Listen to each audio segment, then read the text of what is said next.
And I really can't do justice to this unless I give you some background briefly. It is admitted fact that the CIA created Al-Qaeda in the late 1970s. That was the name of the CIA computer file for Wahhabist Mujahideen fighters all over the Middle East and Central Asia, as Brzezinski's written in 2 of his books, the founder of Al-Qaeda with his protege Bill Gates, current Secretary of Defense. And they brag and state they created Muslim military brigades, corps,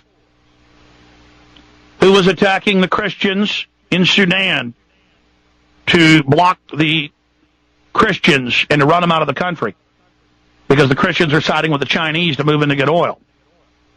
Al-Qaeda, who was used to attack the Serbs in Kosovo. When they finally fought back, the news spun it and claimed that the Serbs had snuck attacked the Muslims, just like they claimed that the Russians had snuck attacked Georgia. Total lie. But they got away with it. Al-Qaeda, U.S. government-funded Senate report, who was used to overthrow the Shah. That's right. Documents declassified. The Shah was actually removed by the West. Ayatollah Khomeini put in. Who actually ran that operation? Bill Gates, now Secretary of Defense, under Brzezinski. Who was used to attack the Russians in '79 to precipitate them coming in and occupying Afghanistan. Who was attacking Russian-controlled areas in the north? Al-Qaeda. Who has been, for the last 8 months, trying to kill the new Indian peace deals with Pakistan by trying to kill the government of Pakistan that's been doing peace overtures and arresting members of their intelligence agencies who work for the West and actually going after the Muslim terrorists, the Wahhabists. Who's trying to kill them? Al-Qaeda. Who was Western intelligence involved in train bombings and the mass shootings? Confirmed Indian newspapers. Anti-terror police in India arresting army captains and others. And police counterintelligence officers who really work for Western intelligence and were running and handling the Al-Qaeda groups. Again, Al-Qaeda. Anywhere they need to stir up trouble, cause a crisis, Al-Qaeda. Who bombed the World Trade Center in 1993? Who brought over an Egyptian intelligence agent named Ahmad Salam, told him he was going to build a dummy bomb. He went and founded and led a group of literal Muslims who were literally morons, listed by the city as low-grade morons, borderline retarded, below 80 IQs. Then they told him, no, cook a real bomb. That'll make it stick in court better. Then they said, no, go ahead, here's the detonators. Then he came in and said, okay, let's bust them. And they said, no, the bombing goes forward. He knew they were setting him up, so he recorded close to 12 hours of the FBI telling him to do it. That's why it was in the New York Times and CBS. He knew they were setting him up. What was that? Al-Qaeda, CIA. Over and over and over and over and over and over and over and over and over. Confirmed. Who got caught last Monday? Reuters, Der Spiegel. Staging terror attacks in Kosovo against NATO bases. German intelligence was caught by NATO police. On record, confirmed, admitted, Reuters headline, German intelligence caught staging bombings. You understand, ladies and gentlemen? There are so many examples of this, and I could go on and on and on. I'm only going to spend a few minutes with him because I've got a lot of other issues I want to get to, and Paul's very busy on some other stories. But headline on prisonplanet.com, former ISI chief, Mumbai and 9/11, both inside jobs. Let's bring up Paul Watson. Paul Watson, very important story. Hello, Alex. Yeah, this is the former ISI chief from 87 to 89 when Benazir Bhutto was the prime minister. So obviously there are two different factions in Pakistan, one of which is allied with the neocons, which was Musharraf, and the other one, which was Benazir Bhutto, who was killed when she banged her head on a car sunroof. Doesn't matter if she was machine gunned on TV, they just say she hit her head. Maybe they'll machine gun him and say he slipped on a banana peel. Right, exactly.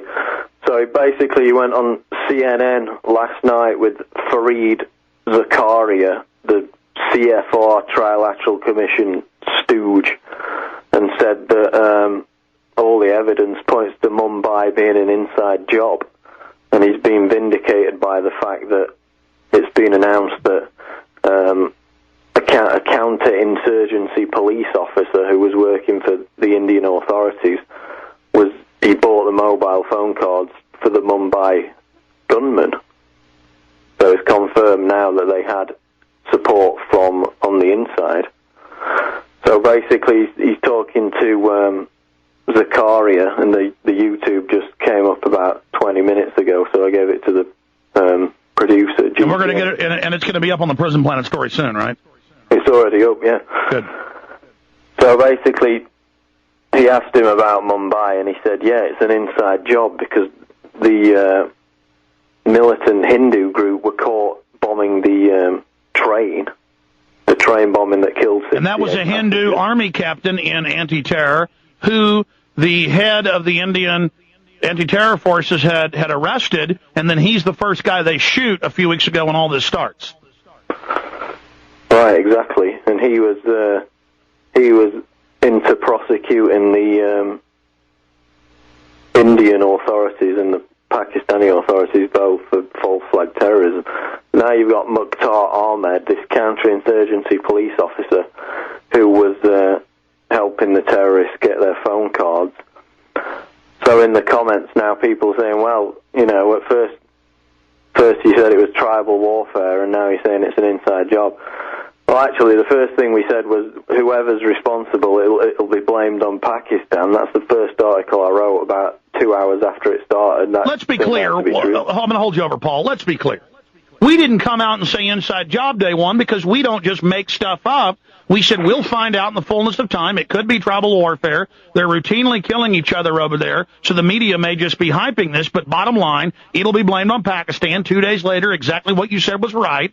And then the evidence came out. We're investigators. Go ahead.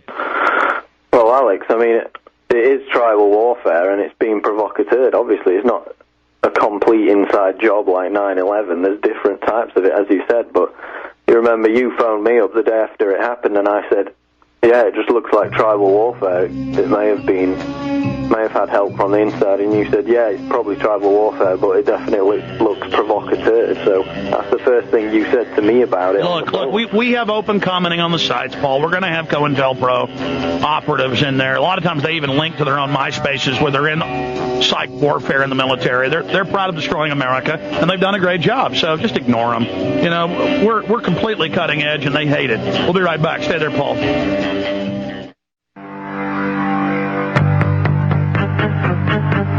Monday through Friday from 11 a.m. to 3 p.m. Central Standard Time. Sundays from 4 to 6 p.m.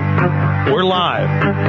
Coming up this Friday, I'm going to be live out of the new studio. Probably do 2-3 hours live at prisonplanet.tv. We're also going to shoot some video in the new office and show you what we've done with the money bomb and a lot more. And we're only a couple months out from doing pilot shows on either Dish Network or Direct TV. So we have been working very, very hard in between all the filmmaking, the radio shows, the interviews I do, building the new studio. You only live once, and we're going 110%. And it's making the enemy mad. All the glory goes to God. We ask that God give us all the tools to stand up against evil and to help the weak defeat the evil. All right, my friend, Paul Watson, continue with the amazing exchange that we're going to be playing coming up in the next segment from CNN yesterday. Go ahead. Yeah, so Fareed Zakaria, the host, asks the former Pakistan ISI chief, General Hamid Gul, about Mumbai. Then the subject turns to 9/11. Zakaria asks him, what's your hunch who perpetrated the 9/11 attacks? Gul responds, quote, well, I've been on record and I said it is the Zionists or the neocons. They have done it. It was an inside job. And he lays out the reasons why. They wanted to conquer the world, basically. And then he says, Zakaria asks him about Bin Laden, and then Gul responds that the evidence for Bin Laden being responsible for 9/11 has not emerged, and the events are still, quote, shrouded in mystery. Yeah, the FBI doesn't even say he did it on their website. He's not even on the most wanted for that. Right, and then Gul makes reference to people in America, scientists and scholars, who have got misgivings about it and who have written articles about it. So he's obviously referring to people like Stephen Jones and scholars for 9/11 Truth, people like that. And then he called for Obama, not that it would probably make much difference, but he called for Obama to set up a new commission to investigate 9/11 again. And he said that the attacks were planned inside America by people with a dangerous agenda who have, quote, turned the world upside down. This is, on primetime CNN, basically. So then they come back from the break, and Zakaria, who is, as we said, CFR, Trilateral Commission, is the editor of Newsweek, tells his viewers, quote, some of General Gull's views are simply false. There is a mountain of evidence about 9/11 that refutes his assertions. But he fails to cite what that evidence is.